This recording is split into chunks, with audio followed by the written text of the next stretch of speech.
кітап нөмір 162 Омаров Тайқоңыр, яғни Тайлаш ағамыздың тұңғиық және тұнықтық атты деректі жаңағы әңгімелер, шағын повестер жинағы. Жалпы кітаптың өзі 210 беттен тұрады. Ішінде бірнеше ол кісінің осындай шығармалар енген.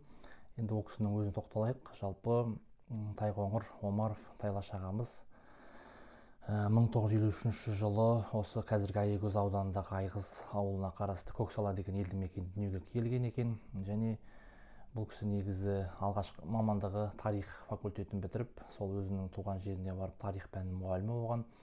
Бірақ сондай бір өмірдің ағысымен өзгерістер орын алып, 1979 жылға таман Аягөз қаласына келіп, ішкі істер бөліміне орналасқан. Қатардағы милиция қызметкері орналасып, аттай 25 жылды өзінің сол қызметке арнап, осы кейін 2004 жылдары зейнеткерлікке шыққан. Енді бірнеше мамандық жаңағы ішіндегі саласында қызмет еткен. Алғашқында қатардағы қызметкер болып басталған, спецприемниктен кейін ИДН-ға ауысып офицерлігін алған. Одан кейін жаңағы жедел уәкіл болған, уголовный розыскта, бір арасында криминалист, эксперт криминалист мамандығында істеген.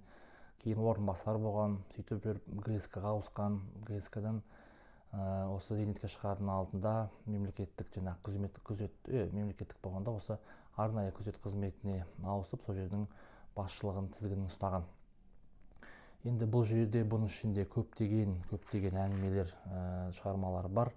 Атап өтсек, сәуірдің салқын түндері, шешілмеген түйін, бетпе-бет, тәлімгер ұстаз, күдік пен үміт, мақсаттың амалы, ажалың жетпей өлмейсің, гастролер, белдік, бұғалық, елтайдың әлегі, зауалын тапқан зұлымдық, көктемгі сергелдің, криминалистика жетістіктері, жыртылған жаға, мектептегі ұрлық, сынығы қалған әріптер, қайтқан кек, Маңғылдайға атылған оқ, қайта оралған көлік, наным қиянаты деген сөз соңы және ата жолы аңыздан басталады деген осындай бірнеше әңгімелері, шығармалары бар.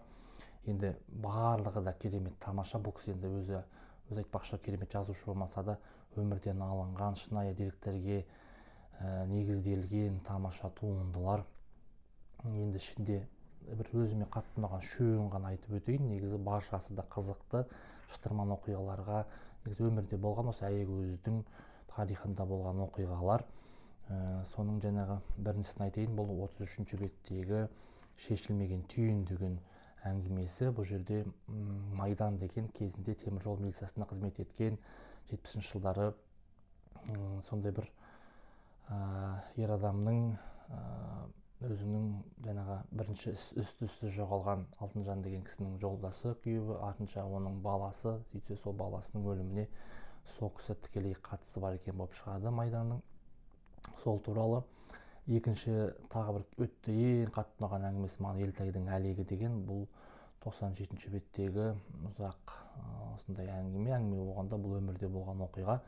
Елтай деген лақап атпен осы Аягөз бен Талдықорған ортасында әйгілі болған қара криминалды өмірдің серкесінің жалпы тарихы туралы. Соның ішінде осы полиция қызметкері болған, ол кезде милиция капитаны Қайраттың жоғалып кетуі, белгісіз жұмбақ өлімі, сол кісілердің қолынан қаза тапқандығы анықталады. Машинасы суға батырылған. Өте керемет. Енді жүрегіңіз жаңағыдай қозғалмай, жүрегіңіз, денеңіз түршікпей оқи алмайтын шығарма. Бұл сондай бір тамаша өмірде болған, бірақ сондай бір аянышты жерде бар, және жүрегің ауыратын жерлерде бар. Тамаша ғып жазған шығарма екен. Одан кейін тағы бір зауалың тапқан зұлымдық. Бұл 119-ші беттегі әңгімесі. Бұл жерде Люда деген әйел адаммен соның серіктесі Ресейден келген жаңағы салтанат магазин жанындағы үйде өрт шығып, сол Люда мен Дима болу керек, қателеспесем. Сол екі кісінің жаңағы Димаға ақша керек болып, Ресейге қайту үшін сол үйдегі Люда мен Дима сол кісінің зейнеткер екі кісіні өлтіріп, үйді өртеп кеткен. Артынан сол бірін-бірі айыптарын ашып, сондай бір қылмыс ашылып, өз жазасын алған екен. енді бұл кітаптың ішінде жалпы осы ішкі істер бөлімінің тарихы ішіндегі шынайы өмірдегі милиция қызметкерлерінің мінездемелері де берілген. Жалпы 1995 жылы құрылған мемлекеттік тергеу комитеті ГСК-ның құрылуы, сол кездегі хал ахуал жағдай баршасы шынайы түрде берілген. Енді жалпы көптеген жаңағы ауқымды қылып шығарып кеңінен насихаттайтын кітап екен. Өз басым керемет разы болдым. Оқып шықтық. Тамаша кітап.